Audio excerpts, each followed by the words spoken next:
Tennessee football has a monster recruiting weekend ahead, both at the prep level and maybe more importantly, the transfer portal area. So who's going to be in town? Plus a big decision was announced for a Tennessee defensive lineman. That and a whole lot more. It's your Friday Locked On Vols. You are Locked On Vols, your daily podcast on the Tennessee Volunteers. Part of the Locked On Podcast Network, your team every day.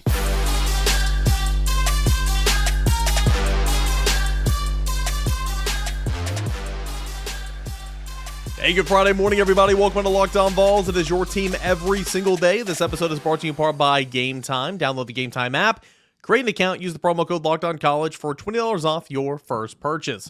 Got a fun show coming up today. Again, big visit weekend coming up. We'll set the scene for that. Omari Thomas has announced his intention to return to campus for a super senior campaign. And then Grant Ramey, my colleague over at VolQuest.com, is going to join the show, talk a little scheduling and a little Tennessee basketball, that and more coming up here on your Friday show. So there's going to be a lot of names that are going to be here this weekend. There's already been 3 or 4 players who have come in officially for midweek visits, coming in a lot of times less than 24 hours. I caught up with another one on Thursday afternoon. I'll say about that here in a moment. But there's probably going to be around 10, if not more, maybe 10 plus players who could be visiting over the weekend. And so I'm going to share a few names with you here, but there's going to be more. Okay. Some are being finalized and I'm not ready to say that they're going to be here because I'm not for sure yet if they're going to be here, but here are a couple of players who will be here for Tennessee this weekend for official visits. Tight end Cole Harrison. Tight end Cole Harrison. He is from the high school ranks from the state of California. Tennessee still trying to find a tight end, trying to find tight end bodies. You had Jonathan Eccles that flipped his commitment from Tennessee to USF. You have Ethan Davis, who's on roster right now. You have Emmanuel Koye, who's probably not ready to help you out just yet. Of course, you say goodbye to Jacob Warren and McCowan Castles. I mean, same song and dance. We talk about it every single day. Tight end position, you need help, you need some bodies, and so Tennessee's still trying to take someone from the high school ranks. I'm not sure if he'll be the only high school tight end on campus this weekend, but one for sure at this time is Cole Harrison from the state of California. He is from the prep level. Now, one tight end transfer portal target that is set to be on campus, and this has been for a couple of days now, is Jordan Dingle. Jordan Dingle from Kentucky. Tennessee had a chance to meet and catch up with him earlier in the week. Alec Ablin, I believe Josh Heupel went on that trip as well. I'm not sure, but had a chance to do an in-home with him. Spoke with him earlier this week. He is expected to be on campus. And in my opinion, Tennessee needs to close out a tight end this weekend. Somebody asked me on the Journalist Quarters on Thursday, kind of, when should you start panicking? When is, the alarm starting to siren a little bit in terms of Tennessee not having any commits via the transfer portal? And I simply said, hey, by Monday, if you don't have a commit, that's kind of when I started to get a little nervous. And you wish that they already had a commit or two by now, but you need to start getting one for sure at tight end and then kind of work off from that, right? So I expect this weekend to be a big weekend for Tennessee, and we'll see if they can get a tight end to commit or if it can get anybody to commit. But Jordan Dingle is set to be on campus. The tight end transfer from Kentucky. Holden stays from Notre Dame. I think that decision is going to be made pretty soon between Tennessee or Georgia, in my opinion.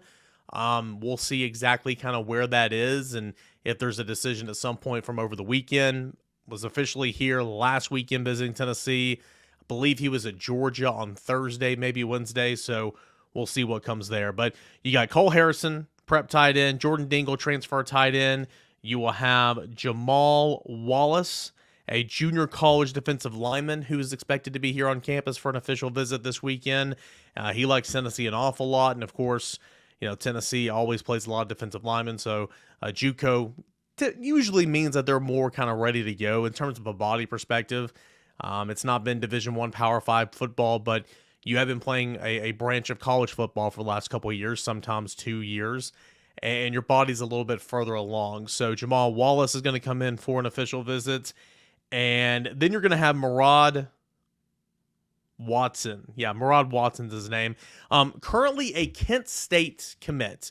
He is from the high school range. Went down. I watched his tape yesterday or earlier this week, and I liked a lot of what I saw. And I don't pretend to be a coach. I don't pretend to be a talent evaluator or anything, but I like to think I know the sport a little bit. And when I used to cover recruiting a lot more than I do now, I would sit there, and whenever Tennessee would get a commit, I would write this thing called an impact analysis. And essentially, who is Tennessee getting, and how does this commitment affect Tennessee? And so in my process of doing that, I would sit down and watch, film and huddle highlights, other type of videos out there that these athletes put on the line and make available for people like me. And I would sit there and I'd watch and write some observations down and everything. And so I watched this kid's huddle tape. It was about 7 minutes long the other day. And man, I was really impressed. I was. I mean, bull rushing, getting back to the backfield, that's impressive. And then again, it's really not, because you're typically the best football player on the field, at the high school level.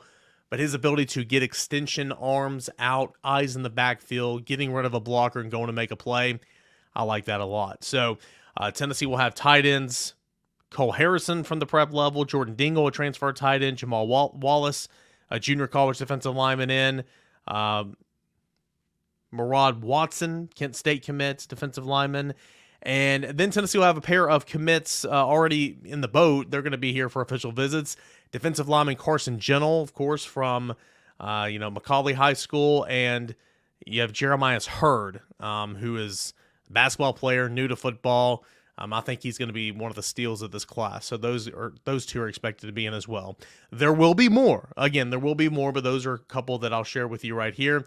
Had a chance to catch up with a transfer portal target that picked up an offer from Tennessee earlier this week. He was in for an official visit for a little less than 24 hours. That is Jermon McCoy. He's a cornerback, formerly of Oregon State.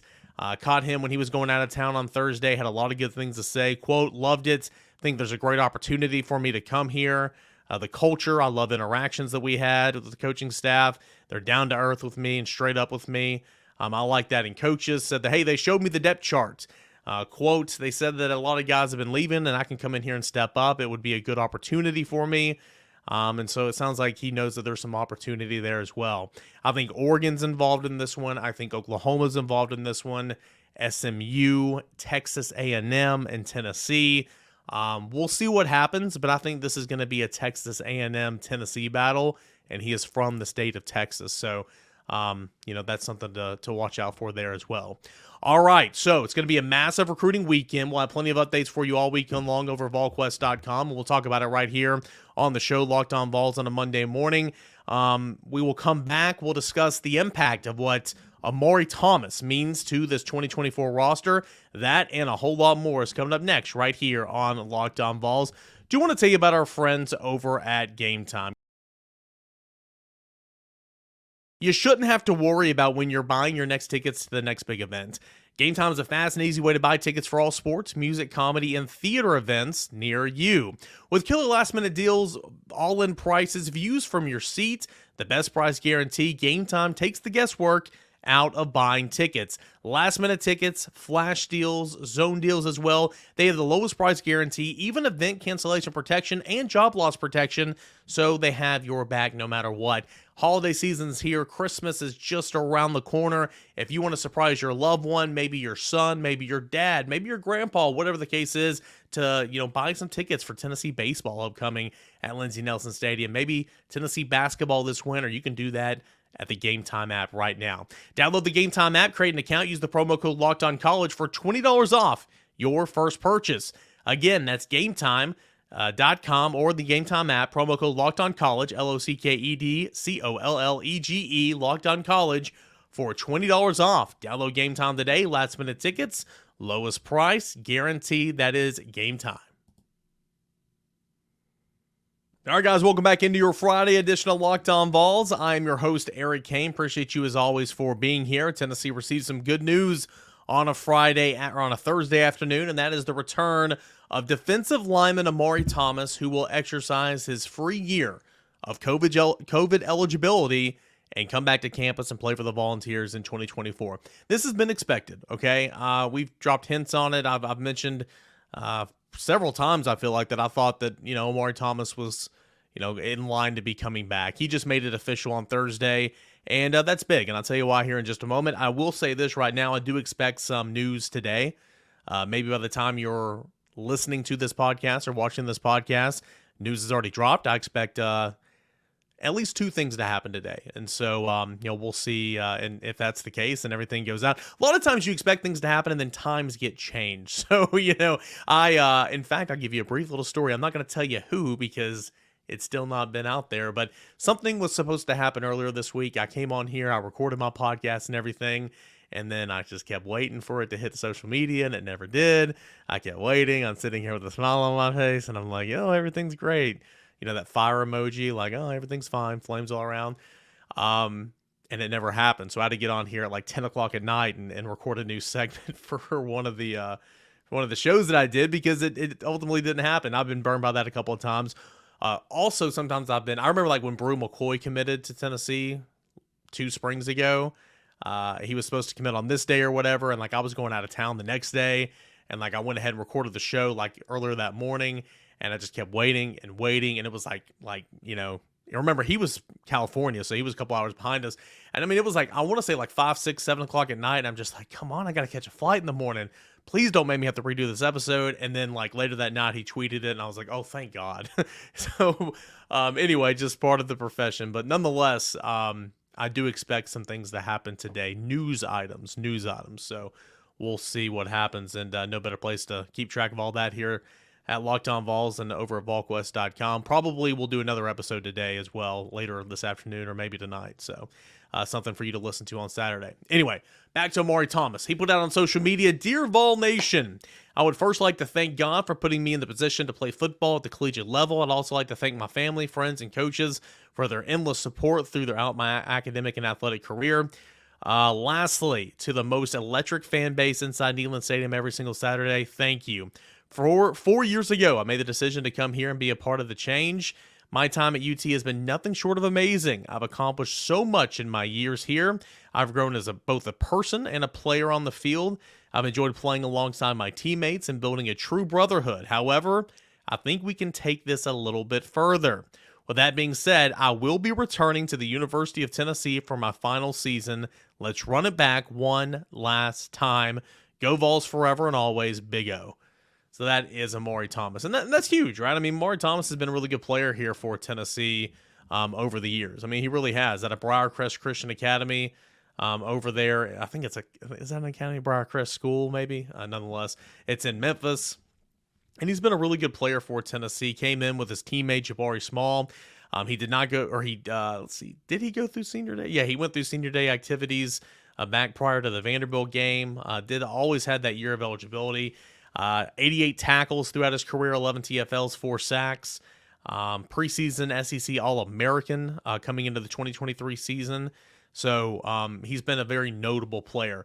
And now you look at what this defensive line could be like in 2024. Just like a month ago, honestly, we were thinking, guys, how different can the line of scrimmage look, both offensively and defensively?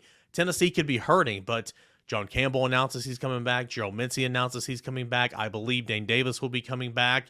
Those are 3 tackles you feel good about and have played a lot of football. I think Cooper Mays is going to come back. I feel like Javonte Spraggins is going to come back. Jackson Lampley, I feel like, is going to come back. A lot of these guys haven't made announcements, but the point is, Campbell has and Mincy has. And so there's your tackles for sure that you feel good about. But I think the offensive line can return a lot of starters. And now look at this defensive line. Let's break this down by the 4 positions on the defensive line. At Leo, which is that stand-up hybrid outside linebacker, the one that gets out of the passer. A lot of times it's stand-up, hand in the dirt a lot of times too. James Pierce, Joshua Josephs, Caleb Herring, 5-star Jordan Ross coming in, and Shandavian Bradley still on roster there. That's just your Leo position.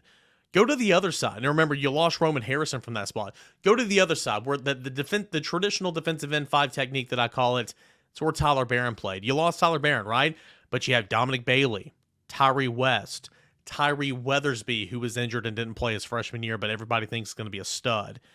You have Jason Jenkins, who's a veteran on this roster that's seen time in mop-up duty. And then you're going to have a freshman coming in, Kellen Lindstrom, who I believe is going to fit into that position as well. So you got a ton of bodies there on the edge, right? And a ton of experience on the edge. Let's go to the interior. Big O returns to the interior We believe that Omar Norman-Lott's going to return. We believe that Elijah Simmons is going to return, okay? 2 more guys who have yet to make decisions, if you will, but we do believe that they're going to return. But let's take those 2 out of the equation right now. Look at the other guys you still have. Big O, okay? These are defensive tackles.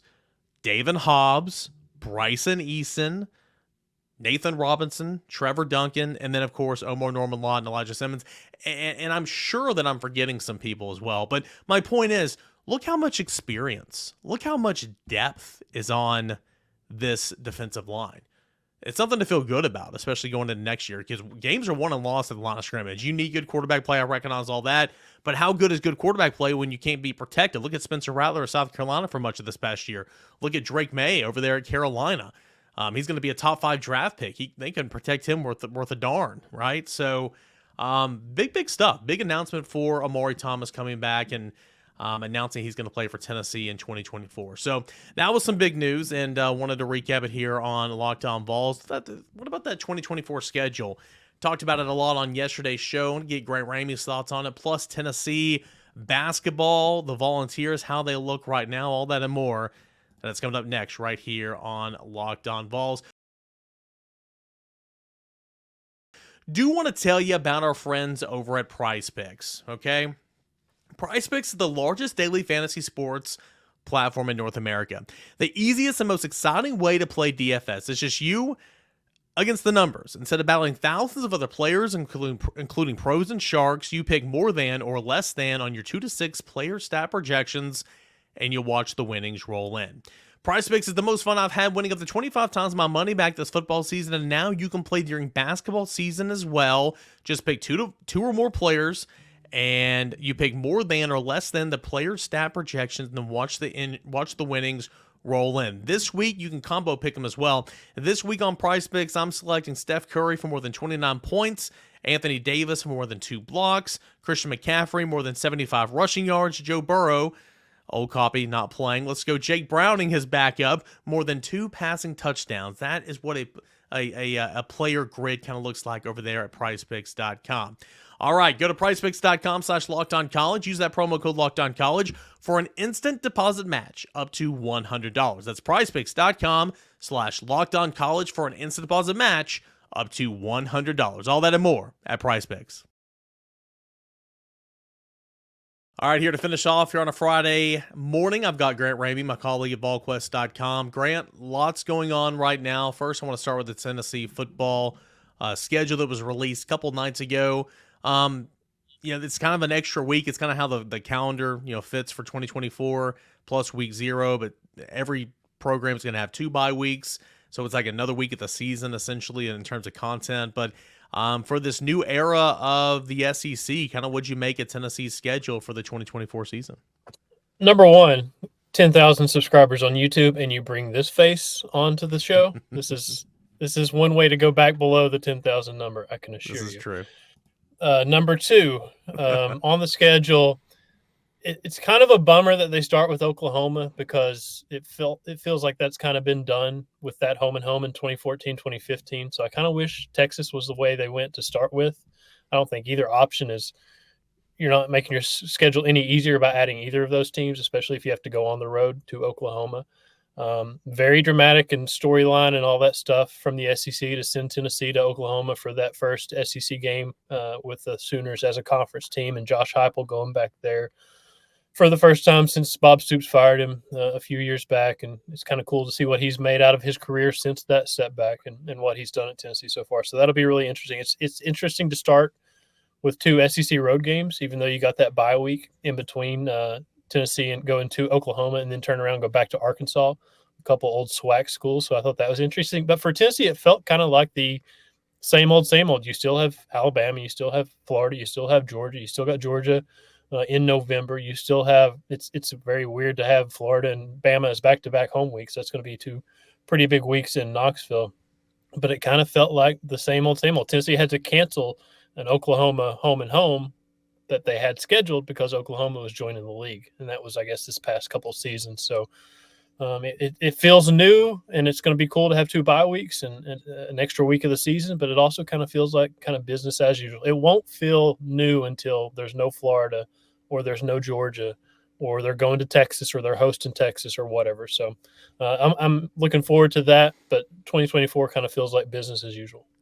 Yeah, you're right. I mean, it's not. I don't feel like from a Tennessee perspective that it's going to feel really new until like you don't play Alabama. And like that's why I hope and I pray and and there's no excuse. I mean, there's no excuse not to play 9 conference games. Right. It just means more, right? Well, the Big Ten does it. So, and if you do the 9 games and you have those 3 permanent opponents, and then you can fix that. You got Vanderbilt, you got Alabama, and my vote would be Kentucky. But you're right. I mean, someone's going to get left out, so you're not going to feel it's not going to feel real until that moment. But I love the NC State game, and of course that's not conference, but it's going to be a neutral site. I hate that it's in Charlotte, but I love the NC State game week 2 that was already announced because it's such a nice little lid lifter, and it's a test for Tennessee before going on the road at Oklahoma 2 weeks later. And again, we knew that Oklahoma game was the 21st of September. Chris Lowe of ESPN reported that about a month ago. But I do like that challenge because it'll be a challenge. Plus, it's got a significant upgrade at quarterback. It's a team that won 9 games. I like that challenge there for Nico and Tennessee before coming back for a breather against Kent State and then going on the road where you were not good in 2023 and going to Oklahoma. I mean, we saw it at Florida, what this team looked like. And maybe it's different when you get away from Gainesville and the Swamp and all that stuff. And talk about new, the first time Tennessee doesn't have to go to the Swamp for the first time in however many years. I do agree on NC State. It's not Virginia. It's a game you should win, but they're much better than Virginia. Yep. And you need that kind of test before you dive into this thing with a couple road games in the SEC. Obviously, Arkansas is in a pretty tough place right now. But Arkansas always seems to play Tennessee tough one way or the other. So, yeah, it's a good team, NC State, that you should be able to beat. You probably should be favored to beat on a neutral site, even though I guess it's in the state of North Carolina. It's a little bit closer to Raleigh than, obviously, Knoxville. But I do think it's a good test. And I don't know how they managed to get Kent State, the very dead last team in ESPN's Football Power Index on the schedule. But here it is. And also, if you didn't get enough Scotty Walden with Austin Peay on the Austin Peay sideline, here he comes back in November with UTEP. How bizarre is that now there's a bye week after Alabama, so sandwiched between Alabama and Kentucky, but how bizarre is it that you get 4 straight home games? From October 12th, you're going to be home all the way up until November 16th. So you're going to be home for about a month, but then that November 16th matchup is at Georgia, and we know how tough that's going to be. It kind of feels like this season was, because you had that stretch where it was South Carolina, it was Texas A&M. I think there's a bye week mixed in. There was UTSA. It felt like we didn't go on the road for about a month between Florida, I guess it was, and maybe Alabama, something like that. And then there are a couple back-to-back road games. But, yeah, it's heavy away from home in September, and it's heavy away from home in November. And it feels like the meat of it is at home, and it's great to be at home, and it's great to have 4 straight home games. But Florida and Alabama back-to-back, that's going to be really tough. And then, obviously, you have Kentucky. I think that was the one surprise, that it wasn't a November bye week on the second bye week. I was expecting Kentucky late October instead of early November, and the bye at some point in November instead of late October. But, yeah, it's going to be kind of weird to have that run of home games in a row. What is it? Florida, Bama, bye week, Kentucky, and then Jeff Lebby and Mississippi State. So that's going to be a fun one with a couple offenses that go 5,000 miles an hour. Yeah, tempo. This is not Tennessee related, but I do want to bring this up. I'm sure by now you've seen the end of Florida's schedule for 2024. Georgia and Jacksonville, cocktail party. Texas at Texas. Home against LSU, home against Ole Miss, and then at Florida State. And Billy Napier is coaching for his life next year. Woof. I mean, that is, again, we've all known the opponents for a while now, but that is rough there to end that season. I saw a video on Instagram where a guy's like, he's like bungee jumping, and he's trying to cut his release cord, and he's cutting it like one little thing at a time.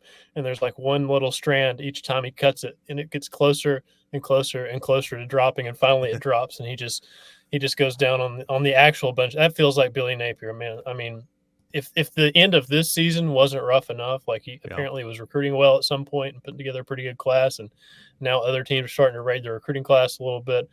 That schedule, man, that is a brutal close for a team that Tennessee knows what they look like in September and what they can look like in November in terms of the Gators. And Tennessee's made them look good sometimes, and it's going to be hard for that Florida team to.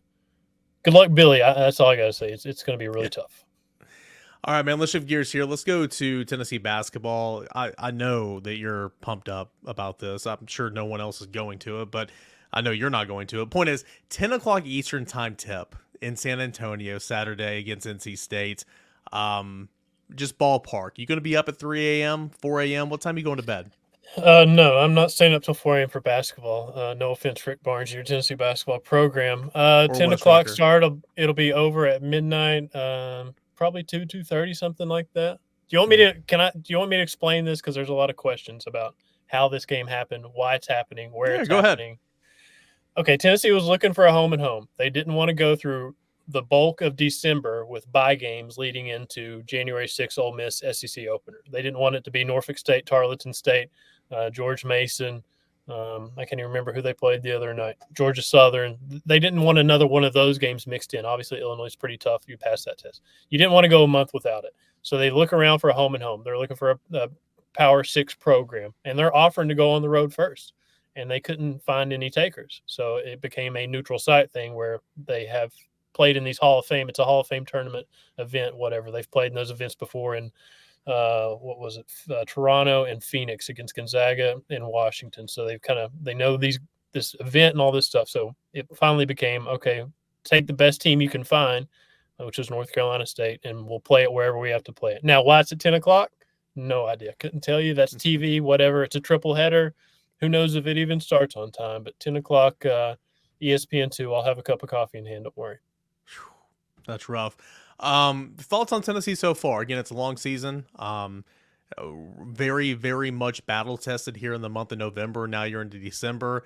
One positive here lately, man, Jonas Adu. I mean, is he going to be maybe not as dominant as he's been the last 3 games, but I mean, is he going to be a player for Tennessee? Someone that the scout is going to have to really prepare for week in and week out? Well, NC State better be preparing for him, because this is as aggressive as we've seen him. This is as focused as we've seen on Tennessee playing inside out and getting the ball to Jonas and getting him shots. Rick Barnes started talking about it after that North Carolina game a few weeks ago. He said, we're going to establish Jonas. We're going to get him going. He's going to be one of the best bigs in the country. He's a really good rim protector. He's always been that guy because of that length. Offensively, he's just never shot this volume that he shot the last 3-4 games. And the question that you just asked is the question we keep asking every single time it happens is this going to continue? And it's just kind of continued. It's kept happening. They didn't play great against Georgia Southern in the second half, but Jonas Adu went off in the first half. He scored a career high 29. He had 11 rebounds. He had 21 in the first half, the same number Georgia Southern had. The most Tennessee player has scored in the first half in like 10 years. So he's been really, really impressive. And until I see him kind of go back in the shadows a little bit and not perform and not produce and not be as aggressive and get his number of shots off as he has the last two or three times out, then I'm going to expect it to keep going. Grant Ramey, good stuff as always, man. Always working on stuff, churning out about 12 articles a day over there at VolQuest.com, right? I don't know. Nobody reads them. I just toil away like that. The gif of the Kermit the Frog typing on the keyboard. That's it. That's literally Grant Ramey. Read his work, VolQuest.com. Follow him on Twitter at Grant Ramey. That's his name. There's no buy in there like Mike Wilson. It's at Grant Ramey. Grant, appreciate it, man. Thanks so much. All right. See you, bud. Great stuff as always from my buddy Grant Ramey over at VolQuest.com. Check out his work. Check out all of our work over at VolQuest.com all weekend long. It is silly season. So much going on. Tennessee hoops, Tennessee football in the transfer portal, Tennessee recruiting, all that and more, plus getting ready for the Citrus Bowl. We got it all at VolQuest.com and, of course, right here on Locked On Vols. Stay tuned. I believe I will likely do another podcast later today, so you can have it for tomorrow. Hopefully that will work out. Enjoy your weekend, everybody. Thanks so much for making Locked On Vols what it is. Seriously, could not do this show without you, and I thank you so, so much for that. So enjoy the weekend, and we'll talk again soon. This is Locked On Vols.